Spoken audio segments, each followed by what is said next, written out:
রাধে রাধে মায়েরা ও বাবারা, গীতা অমৃত চ্যানেলে আপনাদের স্বাগত। পরমেশ্বর আপনাদের সকল মনোকামনা পূরণ করুন, কিন্তু তার জন্য আপনাদের কাছে অনুরোধ, দয়া করে দিনের 24টি ঘন্টার মধ্যে মাত্র কয়েকটি মিনিট পরমেশ্বরের সেবায় নিয়োজিত করুন। মনে রাখবেন, এই কয়েকটি মিনিটই আপনাকে পরমেশ্বরের পরম পদ লাভে সাহায্য করবে। গীতা পাঠ ও গীতা শ্রবণ পরমেশ্বরের সেবার একটি পন্থা। তাই আপনারা প্রত্যহ এই কাজটুকু করতে কোনোভাবেই ভুল করবেন না। আজ আমি শোনাব গীতার প্রথম অধ্যায়ের শ্লোক 21, 22 ও 23। আপনারা মনোযোগ সহকারে তা শ্রবণ করুন। গীতার অমৃত বাণী সকল সীমা ভেদ করে জাতি, ধর্ম, বর্ণ নির্বিশেষে সকলের কাছে যাতে পৌঁছে যায়, সেটি আমাদের প্রধান উদ্দেশ্য। এই উদ্দেশ্যকে কার্যকরী করতে আপনারা সকলে এগিয়ে আসুন। আমাদের গীতা অমৃত পরিবারকে আরও বড় করে তুলুন, যাতে করে আমরা সকলে পরমেশ্বরের কৃপা লাভ করতে সমর্থ হই। ওম শ্রী পরমাত্মনে নমঃ। অধ্যায় 1, বিষাদ যোগ। অর্জুন উবাচ। শ্লোক 21। সেনয়োরু ভয়োর মধ্যে রথম স্থাপয় মেহচ্যুত যাবদেত্তা নিরীক্ষে হহম যুদ্ধ কামানবস্থিতান। শ্লোক 22। কৈর্ময়া সহ যুদ্ধ বমস্মিন রণসমুদ্যমে। অনুবাদ।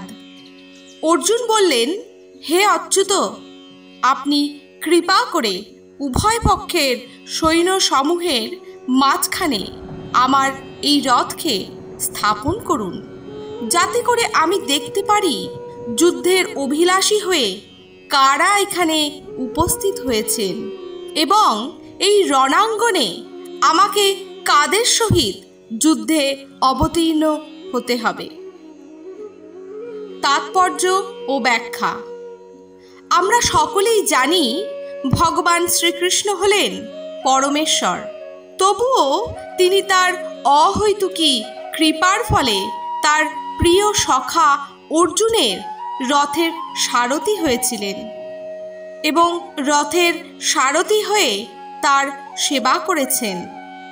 এই শ্লোকে ভগবানকে অচ্যুত বলে সম্বোধন করা হয়েছে। এই অচ্যুত শব্দটির তাৎপর্য কি জানেন? কেনই বা ভগবানকে অচ্যুত বলা হয়েছে? প্রকৃতপক্ষে ভগবান ভক্তের প্রতি করুণা প্রদর্শনে কখনোই চ্যুত হন না। কুরুক্ষেত্রের এই মহাযুদ্ধে অর্জুনের রথের সারথি হয়ে ভগবান শ্রীকৃষ্ণ অর্জুনের আদেশ অনুযায়ী তার রথকে যুদ্ধাঙ্গনের মাঝে নিয়ে উপস্থিত হয়েছিলেন। এক্ষেত্রে অর্জুনের আদেশ মানতে ভগবান বিন্দুমাত্র কুণ্ঠাবোধ করেননি বা চ্যুত হননি। তাই ভগবানকে অচ্যুত বলে সম্বোধন করা হয়েছে। ভগবানের সঙ্গে ভক্তের সম্পর্ক মধুর ও অপ্রাকৃত। ভক্ত সর্বদাই ভগবানের সেবায় নিয়োজিত। ঠিক তেমনি ভগবানও তার ভক্তের কোনো রকম পরিচর্যা করতে সুযোগের অন্বেষণ করেন। পরমেশ্বর নিজেও যখন তার কোনো শুদ্ধ ভক্তের সেবা করেন বা সেবা করার সুযোগ পান, তখন তিনি অসীম আনন্দ উপভোগ করেন। ভগবানের শুদ্ধ ভক্ত অর্জুন কখনোই নিজের আত্মীয় পরিজনদের বিরুদ্ধে গিয়ে যুদ্ধ করতে চাননি, কিন্তু দুর্যোধনও কোনো রূপ শান্তিপূর্ণ মীমাংসার আশ্রয় নিতে চাননি। তাই বাধ্য হয়ে যুদ্ধে অবতীর্ণ হতে হয়েছিল।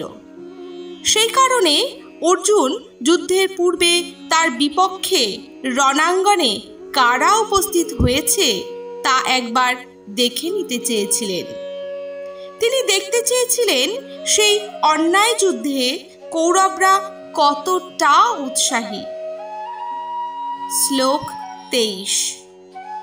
যৎ সমানান বেক্ষেহম য এতে হত্র সমাগতঃ ধার্তরাষ্ট্রস্য দুর্বুদ্ধের যুদ্ধে প্রিয় চিকিৎসবঃ। অনুবাদ: অর্জুন বললেন, দুর্বুদ্ধি সম্পন্ন দুর্যোধনকে এই কুরুক্ষেত্রের মহাযুদ্ধে সহায়তা করবার জন্য যে সকল রাজন্যবর্গ তার সৈন্যদলে যোগদান করেছেন তাদের সকলকে আমি একবার দেখতে চাই। তাৎপর্য ও ব্যাখ্যা: দুর্বুদ্ধি সম্পন্ন দুর্যোধন তার পিতা ধৃতরাষ্ট্রের সহযোগিতায় সর্বদাই চেয়েছিলেন পাণ্ডবদের সকল প্রকার অধিকার থেকে বঞ্চিত করতে, রাজ সিংহাসন অন্যায়ভাবে আত্মসাৎ করতে। এবং দুর্যোধনের এই অন্যায় কর্মের সহিত কারা কারা যুক্ত হয়েছেন যুদ্ধের প্রারম্ভে তা অর্জুন দেখে নিতে চেয়েছিলেন, যদিও অর্জুন নিশ্চিত ছিলেন যে জয় তার হবেই, কারণ ভগবান শ্রীকৃষ্ণ তার সপক্ষে রয়েছেন। হরে কৃষ্ণ কৃষ্ণ কৃষ্ণ হরে হরে, হরে রাম রাম রাম হরে হরে।